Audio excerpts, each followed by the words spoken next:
ശബരിമല സ്വർണ്ണക്കൊള്ള വിവാദത്തിൽ സർക്കാരിനെതിരെ വീണ്ടും പ്രതിഷേധം കടുപ്പിക്കാൻ ബി.ജെ.പി. നാളെ മുഖ്യമന്ത്രിയുടെ വസതിക്ക് മുന്നിൽ അയ്യപ്പ ജ്യോതി തെളിയിച്ച് പ്രതിഷേധിക്കും. മറ്റന്നാൾ ചെങ്ങന്നൂരിലും ബി.ജെ.പി. പ്രതിഷേധ സംഗമം നടത്തും. ഒരു ഇടവേളയ്ക്ക് ശേഷം തെരഞ്ഞെടുപ്പ് അടുത്തിരിക്കുന്ന പശ്ചാത്തലത്തിൽ വീണ്ടും സ്വർണ്ണക്കൊള്ള വിവാദവും ശബരിമല യുവതീ പ്രവേശനവും ഉയർത്തുകയാണ് ബി.ജെ.പി. നാളെയും മറ്റന്നാളും സർക്കാരിനെതിരെ പ്രതിഷേധ പരിപാടികൾ സംഘടിപ്പിക്കും. തിരുവനന്തപുരത്ത് മുഖ്യമന്ത്രിയുടെ വസതിക്ക് മുന്നിൽ അയ്യപ്പ ജ്യോതി തെളിയിച്ചുകൊണ്ടാണ് ആദ്യ പരിപാടി.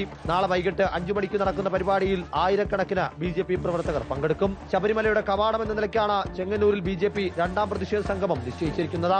ഈ അയ്യപ്പ ജ്യോതിയിലൂടെ ഞങ്ങൾ ആവശ്യപ്പെടുന്നത് ആചാര സംരക്ഷണത്തിനും ഭക്തന്മാർക്കും അനുകൂലമായി സുപ്രീം കോടതിയിൽ സത്യവാങ്മൂലം നൽകണം. നാമസങ്കീർത്തന യാത്രകളിൽ പങ്കെടുത്ത ഭക്തന്മാരുടെ പേരിലുള്ള കള്ളക്കേസ് പിൻവലിക്കണം. സ്വർണ്ണക്കൊള്ളയിലെ തന്ത്രിയുടെ അറസ്റ്റ് ബി.ജെ.പിയും കോൺഗ്രസും ഒരുപോലെ ഈ ഘട്ടത്തിൽ ഉയർത്തുന്നു. ഒരു സാധാരണ പൗരന് വേണ്ട പരിരക്ഷ തന്ത്രിക്ക് കിട്ടിയില്ലെന്ന പ്രതിപക്ഷ നേതാവ് വി.ഡി. സതീശൻ. തെളിവിന്റെ കണിക പോലും ഇല്ലാതെ ഒരു പൗരൻ അറസ്റ്റ് ചെയ്യപ്പെടാമോ? പ്രത്യേക പരിരക്ഷയൊന്നും വേണ്ട.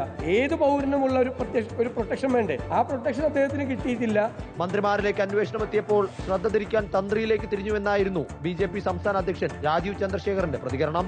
ആ അന്വേഷണം മന്ത്രിമാരുടെ ഡോർ സ്റ്റെപ്പിൽ പോകുമ്പോൾ പെട്ടെന്ന് തന്ത്രിനെ അറസ്റ്റ് ചെയ്യുക, ഇത് ശ്രദ്ധ തിരിക്കാനാണ് അവർ ചെയ്യുന്നത്. റിപ്പോർട്ടർ, തിരുവനന്തപുരം.